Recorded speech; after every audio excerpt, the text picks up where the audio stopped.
Becoming Awesome with Peter D. Expand your consciousness.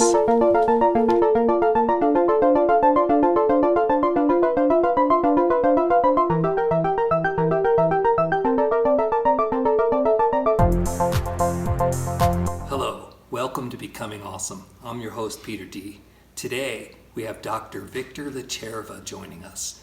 Victor has actively worked on violence prevention and wellness issues for more than 25 years. He's retired from his position as medical director of the Family Health Bureau for the New Mexico Department of Health and holds an emeritus clinical faculty appointment with the Department of Pediatrics at the University of New Mexico Medical School. In 1984, he co-created the men's wellness movement here in New Mexico, exploring the physical, emotional, mental, and spiritual needs of men in our society. Since 1989, he's organized statewide workshops on violence with the New Mexico Public Health Association on topics like Let Peace Begin With Us and Listen to Our Children. Victor is the author of numerous books, including Pathways to Peace, 40 Steps to a Less Violent America, World Words, Global Reflections to Awake Spirit, Masculine Wisdom, and Letters to a Young Man in Search of Himself. Victor also is the producer of the weekly podcast, My Heart Songs. Victor, I'm so glad you're here with us today. It's great to be with you again, Peter. Thanks. Now, just introduce yourself to the audience for a minute or two. Give us some background that I didn't touch in your bio, stuff that really matters. Stuff that really matters. Well, I grew up in Brooklyn.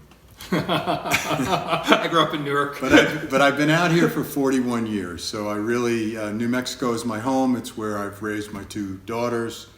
And where I've happily lived all these years. I absolutely love New Mexico. I'll tell you a quick story. The quick story is that when I was running a pediatric emergency room in New York City in Harlem, and I had a practice of babies born at home with midwives, so it was a perfect scenario. I just couldn't stand New York because it was all about making money. Not that there's anything wrong with money, but I didn't want my life to be defined by that. Right. So one Saturday afternoon, we get called for a mock airline disaster at Kennedy Airport. So all of the ER docs met and were helicoptered out to the airport. And as I'm on this helicopter ride, you know, there were going to be Boy Scouts with blood and ketchup and stuff, that kind of a thing, to just how effectively could we mobilize everybody that we needed to and get patients to the major trauma centers in the city, in Manhattan. Right. That was the idea. So we're going over this area of greenery, and I just start crying because I realized I lived on the edge of the ghetto in an Italian Jewish neighborhood growing up. And there was this park that was big enough that it took you 20 minutes, 25 minutes to walk across, especially as a young kid. And I had never seen it from the air. So amidst all of this ghetto and slums in Brooklyn, there's this huge park that we're helicoptering over. And it was such a wake-up call for me about how that saved my life in terms of an early connection to nature, to being able to be out in the woods, quote unquote. So let me follow up on that a little bit, because you're one of the more authentic guys I know. All right. I mean, it's not like you're sensitive in a way that's like derogatory. It's like, but you are emotionally aware of what's going on around you. It's one of the reasons I like knowing you and interacting with you. So tell me, what's it like being a professional doctor in today's climate and in your career? What's it like being a healthcare provider when you're also a person who's aware of what's going on around you with nature and the emotions of people? Well, I think early on I realized the limitations of traditional medicine. My mom died when I was a medical student, and I was age 22. I was kind of on a fast track. So I graduated medical school when I was 23, whereas most people are just getting out of college then. Right. And so early on I realized the limitations of Western medicine and was really open to lots of other possibilities. And then, of course, landing here at age 30, in New Mexico, where there was an abundance of alternative practitioners and closeness to nature and all of those pieces which really opened my eyes wide in terms of what traditional medicine was good at and what it wasn't so good at. And then I kind of fell into public health rather than going into pediatric practice. I didn't want to live in Albuquerque, and the surgeons ran the ER anyway. The pediatricians didn't run the ER down there. And so I fell into public health, and I realized that that's more where my heart was, about preventing disease on the front end rather than dealing with it once it got well established. Great. So you're retired from that career. Besides living the beautiful life, you're still very active in the men's wellness movement here in the state, which is a beautiful thing. You're also the producer of My Heart Songs podcast. For those of you watching or listening, please check below to see the links. You'll be able to get to My Heart Songs. So Victor, tell me, what's the important things in your life? What are the lessons you've learned in your life that you're trying to carry forth in your work in the men's wellness movement and with My Heart Songs? Well, you mentioned this idea of authenticity a moment ago. And for me, authenticity, living an authentic life, is really about three things. And the first piece of that is to be honest. So you have to be honest, first of all, with yourself, which means number one. Which means you have to be willing to go down and look at some of the shadow material and do that work that's so important, particularly in 30s and 40s. I just got to interrupt for a second. Sure. Part of the spiritual teaching I've learned is it's no big deal if you lie, as long as you don't lie to yourself and you don't lie to your source, to your divine. Anybody else you can make choices to, but never lie to yourself, never lie to the divine. Yeah, and again, in our busy, info-packed world, sometimes we don't take that step back that allows us to really listen to what our authentic nature is, what it is that what are our gifts that we can bring to the world. So the first piece of authenticity is about being honest. Right. Honest with yourself, and then ideally in all of your relations with other folks. The second piece of authenticity for me is about being what I call emotionally fluent. And that's been a big push for the men's wellness activities that we've had now for so many years in the state. We have 7 events a year. Of course, things have gotten modified with COVID. Plus, we have monthly meetings in both Santa Fe and Albuquerque that we call Bring a Buddy, as a way to introduce someone else to the men's movement, which is really just about creating a safe space for men to tell their stories, to be who they are, to be authentically who they are. And along the way, learn how to deal constructively with mad, sad, glad, and afraid, the basic emotions. Right. And that's part of what emotional fluency is about. So before we go to your third point, for those listening and viewing in New Mexico, is there a website people can go to find more about the men's wellness? Yeah, it's NewMexicoMen'sWellness.org. Great, NewMexicoMen'sWellness.org. Okay, so what's the third point? Yeah. So the third point to me is about walking your talk. So we all have values that we try and live by, and being authentic means that our inner life and our external activities, behaviors, are in congruence as much as possible. So one of my highest, to get back to the original question about the My Heart Songs podcast, one of my core values is creativity. I love putting myself on the edge of my own incompetence all the time. That's a good way to see it. The edge of my own incompetence. I know so many people who don't do stuff because they're good at it. And then I know other people who are like, well, I'm going to do this as many times as it takes until I am good at it because I enjoy it. Well, I'm not saying it's always fun to be on that edge. Sure. I'm just finishing up a garage project, which construction always puts me on the edge of my incompetence. I'm not a finished carpenter, but I'm trying to manage the project, and anyway, that's a bit of a sidestep. But so it's about walking your talk. So creativity is one of my highest values. Being kind to other people, helpful to other people is another high value, I would say, another really core value. So those things kind of combine in a sense that the podcasts are free, comes out once a week on a Sunday. They're short, they're 5 to 6 minutes. And they're my musings on what I consider to be important topics. So the idea is I get to be creative, to come up with an idea every week, and I also get to be of service. So it fulfills 2 of my core issues. That's beautiful. I'm doing this podcast because I've kind of been called to. it's like I'm semi-retired now. It's like, so what do I do? Because I'm not chasing the dollar and all that stuff. And this is a beautiful expression. I do want to make a note that just 2 podcasts before this one, there was an interview with Maury Reisberg called Sustaining Creativity. So those of you who have got this creativity bug, you're hearing it over and over, go check out what Maury has to say. Beautiful stuff. Yeah.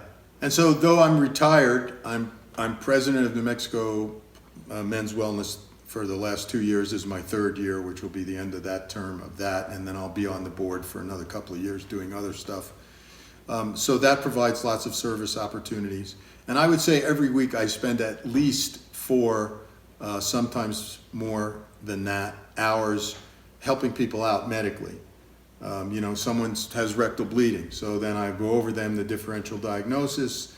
I'll prep them to ask questions for their doc when they go to their doc. I've been dealing a lot with COVID. Myself and Dr. O from the health department and one other doc helped set up the quarantine at Buffalo Thunder for Native peoples who are COVID positive. So we worked to get that system going, and then I took call every week, night call from 6 p.m. to 8 in the morning for about 5 or 6 weeks, till everything was well established. So there's always ways to be of service. So service is one of your primary values. Yeah, it's another value that comes from, it's sort of kindness in action, compassionate engagement. Right. When I was in AA, one of the things they taught me was if you want to get out of your own shit, go help somebody else. Of course. So I learned how to do that as a way to solve my problems. Tell me, what kind of feelings do you experience when you're doing service? Well, most of the time there's a sense of feeling good. So there's a sense of meaning and fulfillment. Right. That I'm helping out these other human beings. And especially during the time of COVID, I was monitoring via FaceTime about 8 patients who were friends of friends or personal friends who were dealing with the illness. This is like a whole different medical model to sit there and say, okay, here's somebody I can reach out to as a resource who can give me some guidance that I can then work with my primary practitioner. This is like, I haven't heard of anything like this in the medical field. It's kind of cool what you're saying. I don't know that it would be formalized. I've always felt that the American Public Health Association, which I've been a member of for many, many years, fails in some ways its members who are retired because there's so much expertise out there, and most of us are, nice, caring people, right? Who would be willing to volunteer a few hours a week to help out. So yeah, it could be a model that other people could use. But for me personally, you ask me how I feel about it. I generally feel fulfilled because it's meaningful work to help somebody out. It really hones my listening skills. At times it hones my patient skills because sometimes you have to repeat stuff to people or they don't get it the first time. And, you know how that goes. And then I also, it's also a great little mirror, like, am I taking care of myself? That's because beautiful. It's very easy to get burned out. And then I start feeling resentful, like, okay, I'm on the phone every day with this person for a half an hour, and it's been 2 weeks like this now because they're going through a really rough time. And I'm not their primary care provider, and I'm not their primary counselor. But can I keep doing it, or do I need to take a break and say, you know what, I need a few days off? Right. See, I help people with moving emotions, emotional clearing, and teaching them how to, like you're saying, express the emotions in a way that work for them, right? Because I'm a big believer, if you clear something out, it turns to bliss. So I do that, and I can tell the difference between people who are like, hey, I need you to be my crutch, versus people it's like, hey, I really want to learn this, can you teach me? And so I have to walk that fine line of when to say, you have enough tools, when you're going to start using them. Yeah, so you get what I'm saying. And really, that's what emotional fluency is. It's being in touch with what's going on inside in the feeling realm, and then being able to express it to others in a way that's not destructive. Right. So I want to apply this to social media, because this is the age of social media. There's a lot of talk about what gets censored, as far as what's, correct social media and not, what's publicly censored. I know right now, I remember during the COVID thing, there was calls both nationally and locally to shame other people if they don't have the right behavior. That is, the people who are supposedly knowing what to do tell you to do. So there's actually calls to shame people, and it's very divisive out there. So how do you navigate being authentic when you're in your podcast, when you're on social media? What advice do you have for people out there about being authentic in a time of division? Well, I think the most important thing is to fall back to listening. So we have some people of very different persuasion within my large extended family. And when they start to go off on their thing, I find it's most helpful if I can just relax into listening mode and be curious. Be curious about this alien species that still that you're thinks related to. that a certain political figure has any reason to be in power. But yeah. So to just adopt a sense of curiosity, I think, is one of the most things. Like, this is a really interesting experience. And if I start to get triggered, then to acknowledge that I'm getting triggered. That's so important for me to acknowledge that this is pushing a button in me. Yeah. Why is these person's words something that pushes my button? Yeah, but I'm in control of the button in a sense. Or I may not be in control of that initial being triggered, but what happens after that is up to me. Yeah, so that's important. As opposed to pointing the finger of blame at someone else. You made me angry, or you really pissed me off. My friend Blaine, they taught me that in AA too. How many fingers point back at you when you're pointing? Exactly. Right. Okay. So tell me about your growth experience as a result of your work in the men's movement and doing the podcast and what you're doing now. Tell me about, because I know every year or two I look back and I go, who was I? I did that? Tell me about the big steps in growth, or just your whole thought about what it's like to actually grow, because I think that's so important now. That's not something we teach. I think we teach kids to be, at an early age, you got to do this so you can fit in this society and make this kind of money or do whatever, but we don't talk about growth as an ongoing thing. Tell me your thoughts about growth.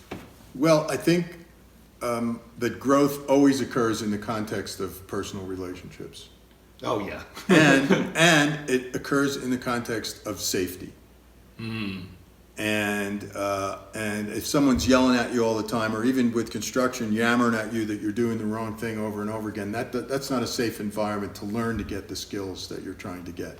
And I think that's one for me. Make it safe for the other person. I think that's true for any good teacher. Inherently has that sense of making it safe for you. And no question is a stupid question. It's like just making the person right all the time on their own progress and path to mastery. So big lessons. It was one of the early men's wellness conferences where I felt safe. And we were doing a block on sexuality, and I just started getting all these images and started crying and shaking. And a lot of stuff came back about a priest who tried to seduce me basically my first year in college when I had just turned 17.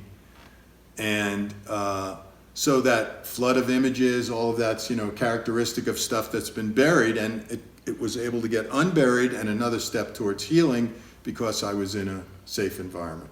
Nice. So that would be an example. I think the whole business about becoming a more peaceful person, really getting a handle on what I call the anatomy of anger, and there's a 3-part series in the podcast that specifically addresses the anatomy of anger. Sweet. I'm sure people want to find it. Remember, it's My Heart Songs is the podcast we're looking at, and you can go to myheartsongs.org if you want to find out more. Yeah, you can just sign up there, and that'll take you to Podbean, which is where it's hosted. In any case, so that was a big learning to really, and there were 2 specific episodes, short stories, but they were within a week of each other.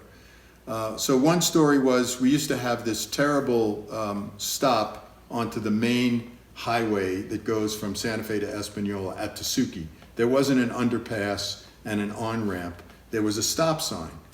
And I remember I was in a hurry, and I was behind this older woman who's looking both ways, didn't realize there's a bit of a turn-in lane, so that you could just have to navigate the first flow of traffic Then you can turn in and safely navigate the second flow of traffic.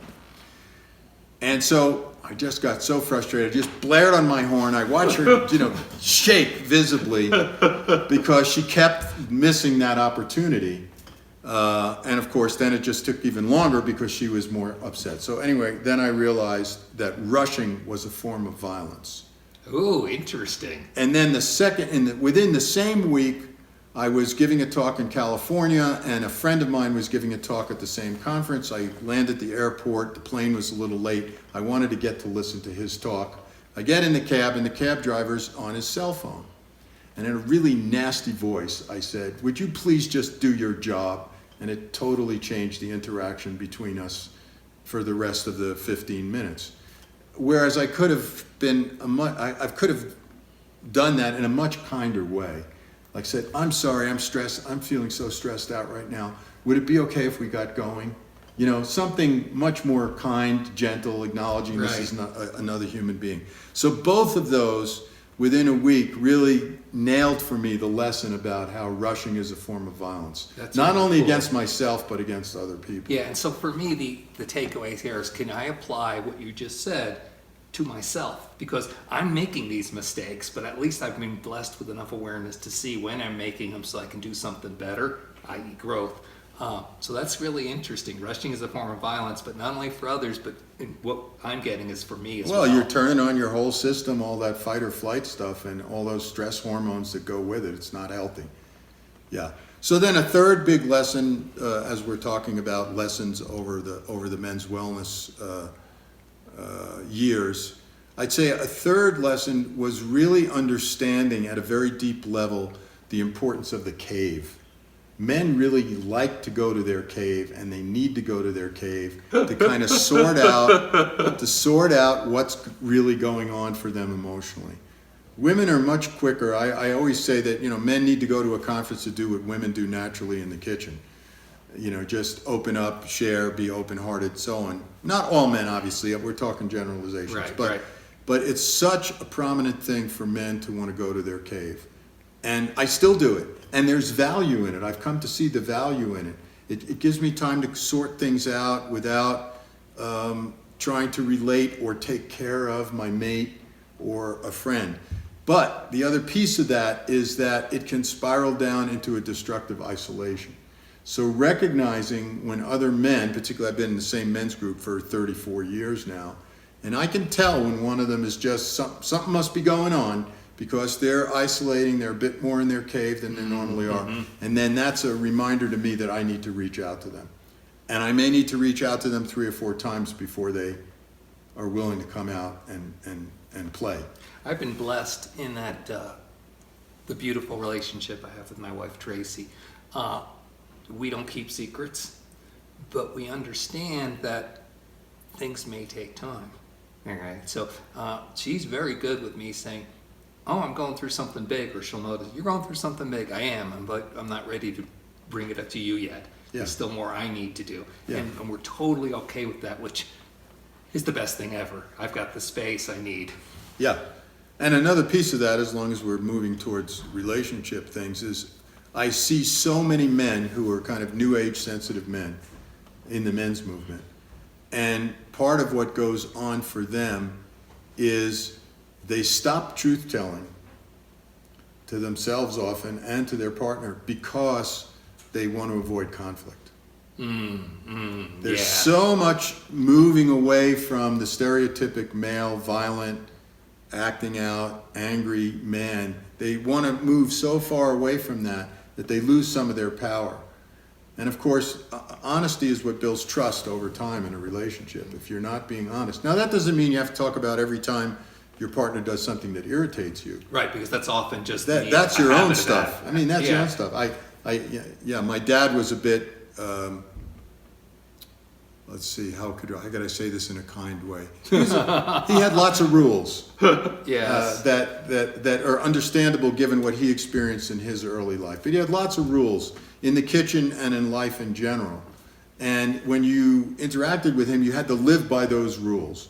So I try and not have, I like things put back in a certain place in the refrigerator, so when I'm cooking, I can find them easily. Right, yeah, we've got a whole thing, I'm really looking forward to the day when this is the way it is. Or, it's more useful for me when the spices labels are facing in this direction, Yeah. that kind of stuff. So, but then you need to that's my agenda. Yeah. That's not about what I expect my partner to fulfill that agenda. So I've been blessed in many ways. One of them is when both my wife and I awakened spiritually. It was a whole different consciousness. It was a moment in time. We can mark it on the calendar. So we both awakened. And one of the things that happened is when we fight, it's completely different. We still fight, not as often, but we still fight. But a fight looks like this. Partner A will yell and scream about what makes them angry. Partner B will have no reaction while partner A is yelling and screaming. They're just receiving it. Then partner B will say either one of two things. They'll say, "You're right, I'm doing that. That must really suck." Or they'll say, "That doesn't sound like something I'm doing. It sounds like this is your stuff and you're projecting it on me." Mm-hmm. Then after that exchange, where partner B doesn't react or partner A doesn't react because they've been hurt, partner A will then say, "Yeah, okay." And that's it. 5 minutes, it's over. Yeah. And it's just because it's authentic and we have a trusting space.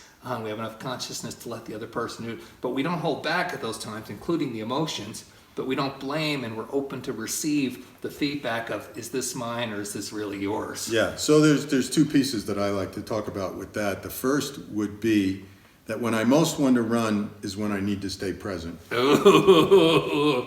And the second one is the angrier two people are at each other, and my partner and I, we don't experience that. We rarely have conflict.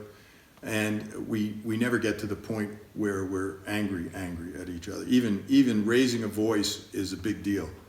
So, but for many people that's not true. And the angrier two people are at each other, the greater the distance they need to be from each other. So you need to not run away emotionally. You need to be present physically, but you also need to be safe physically. So right. Those are two That's a balance. pieces that. And that's truly the puzzle. That's teasing the puzzle and learning the relation. Yeah, but it's very easy to want to just, and there is benefit to a timeout. Just to talk about ahead of time, not just in sports but in families. Yeah. Hey, we're both getting triggered, or I'm getting triggered. Don't speak for the other person. I've had that I'm happen. getting treated. I need to have some space. How about we both calm down and come back in 10 minutes? Yeah, I've had that happen, but maybe if it happens every 2 or 3 years, it's a lot. Yeah, But, but we're older, wiser guys now. See, Right. when But we were in our 30s, it was a different Yeah, story. my partner can be all raining on me, and I'll go, whoa, wait. I think what you're saying is true, but I'm not emotionally able to handle it. You need to stop now. Yeah. Right? And they're like, no, you didn't hear the part about where you need to stop now. And then, later in the day or the next day, it can be had without all that problem. Yeah, one of the things that got started a few years back, actually, my wife Carla and I co-led the first men's wellness couples event. Oh, fun. And that was great because a lot of these women had been hearing about what their men were going off for weekends to do for years.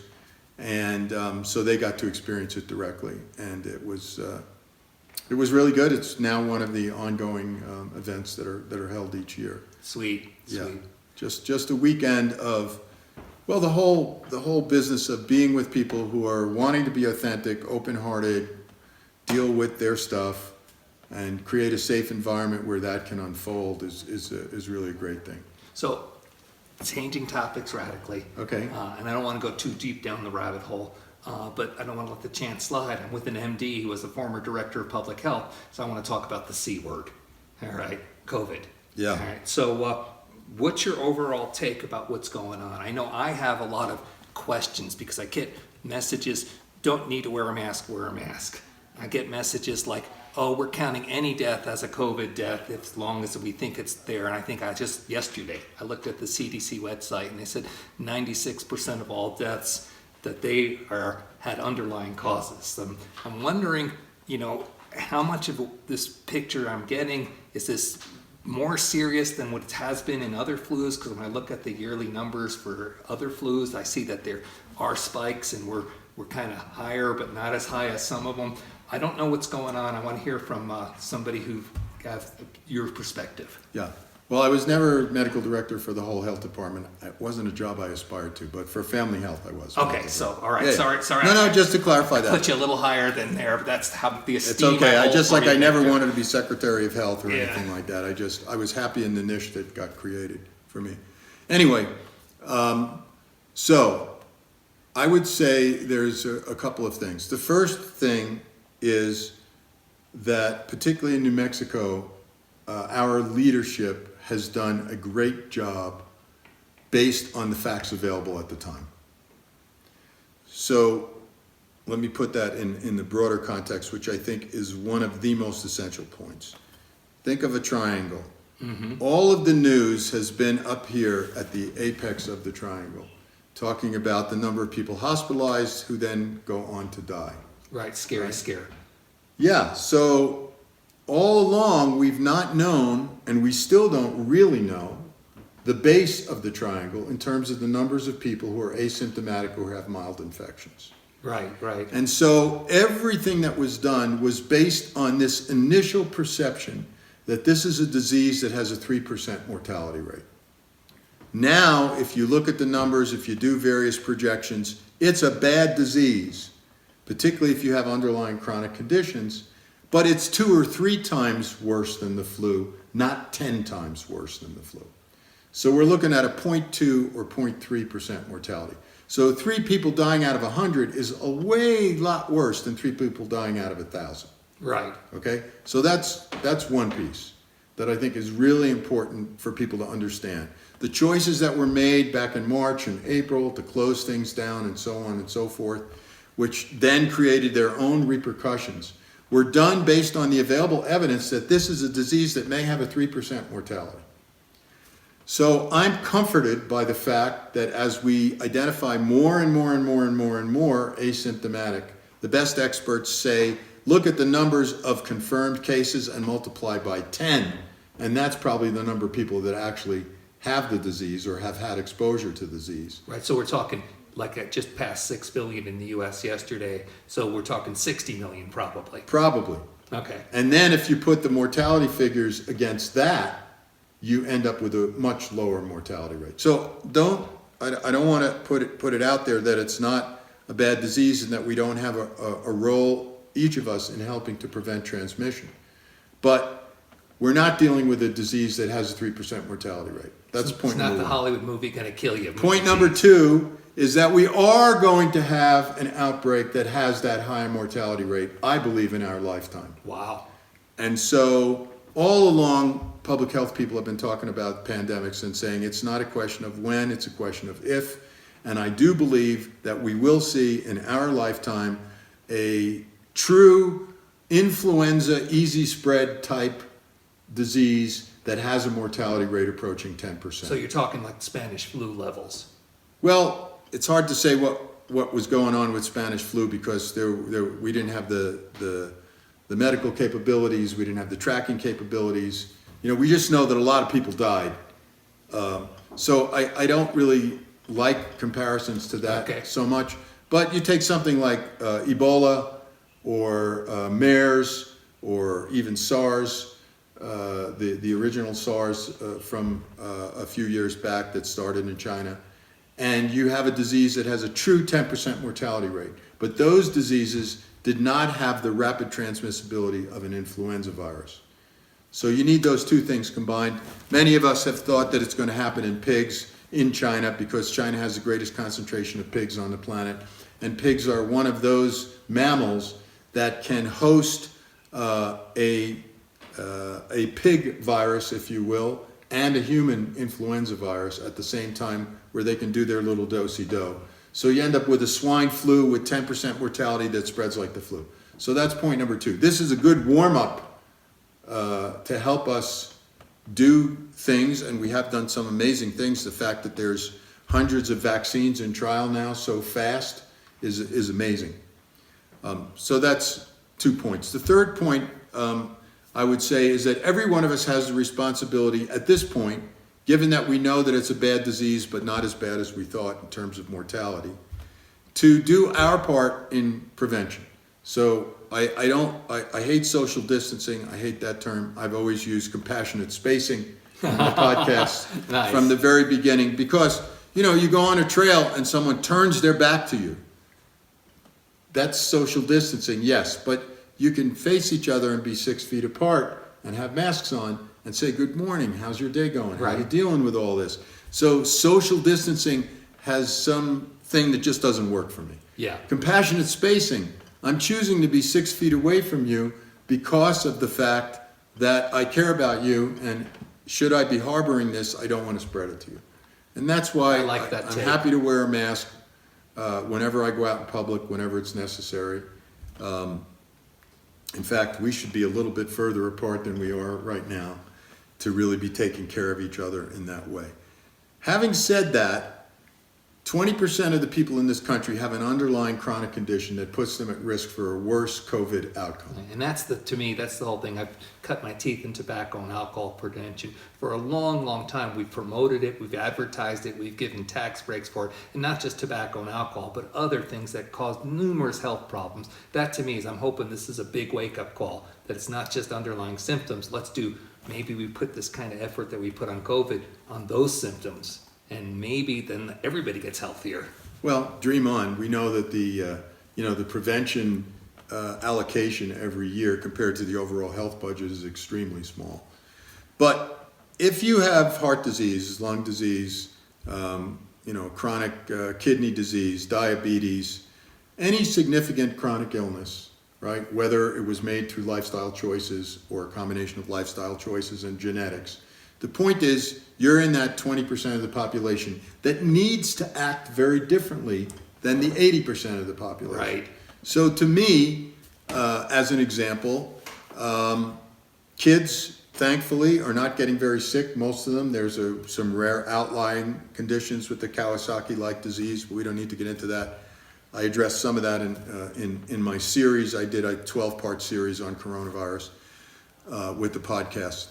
In any case, my opinion is that kids need to go back to school. We need to make allowances for kids who have chronic diseases so that they can get a good learning experience. And we need to make allowances for teachers who have chronic diseases who are more at risk and don't feel that they can go back into a classroom, socially distanced classroom situation. But we don't tell everybody you can only drive 15 miles an hour because we're trying to prevent the thousands of motor vehicle crash deaths that happen every Right. year. We just don't. So there is this primum non nocere. First of all, do no harm. We are doing our kids significant harm by keeping them at home. And so, yeah, it means they can't go see their grandparents in the same way if their grandparents are at particular risk. So it does mean that the people who are in that 20% I'm at higher risk category have to behave differently. They shouldn't get on an airplane. But the rest of us, why not? Right. As long as you've got some safeguards in part. They shouldn't go out and eat in a restaurant. But the rest of us, let's keep the restaurants working. Let's keep our communities not dropping down the rabbit hole of more and more unemployment. Right. So that's the place that I'm at, which is very different than many other people and even than other policymakers. But I It's think different that than many policymakers. Many people, I think, just from my point of view, because I see people as either, oh, it's all messed up and totally a scam, or yes, we got to follow every rule. I'm hearing this middle ground from you, which is quite refreshing. Well, again, I think the basic thing comes down to it's a harm reduction model. So, for example, we don't really want you to be a drug addict, Peter, but you are a drug addict, and so here's clean needles so you don't get hepatitis or HIV. Yeah, I'm all over harm reduction. Yeah. I love it. So it's just about starting where someone is and then taking them to a slightly safer place when possible. Sweet. So it's the same idea here that 80% of the population, we need to wear masks, we need to have compassionate spacing, we need to follow the rules in terms of larger gatherings. That's our harm reduction.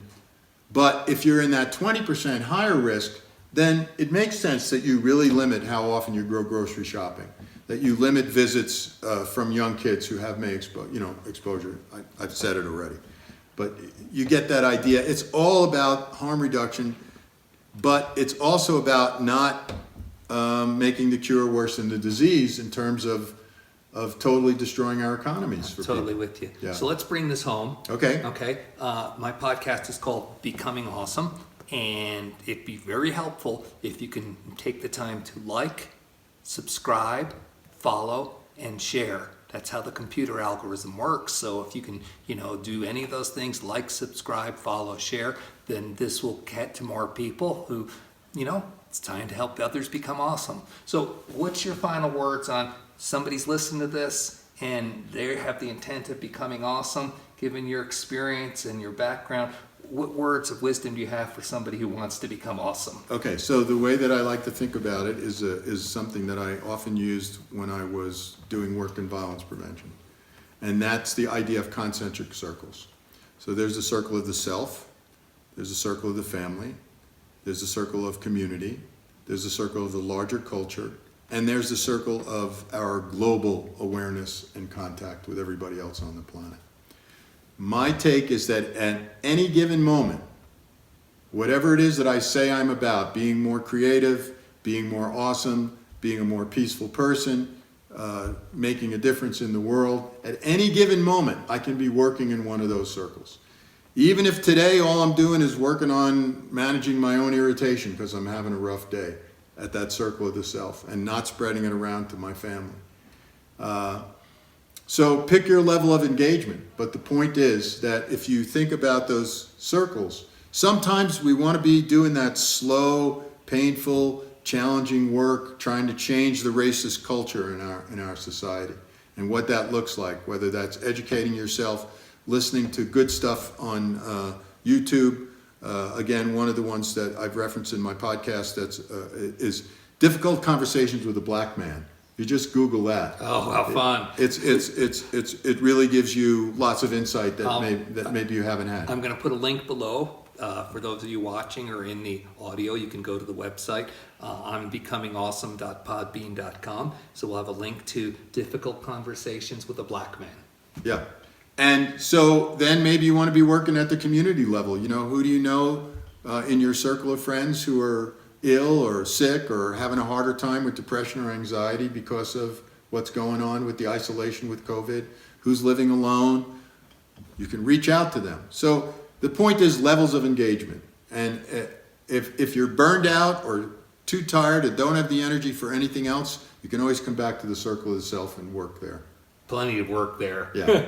All right. Thank you so much. My guest today has been Dr. Victor LaCerva. And, the website that you can find him at is myheartsongs.org. I want to thank you all. Any last thing you want to say? No, just stay on the path. All right. Many blessings, everybody. Know you're loved.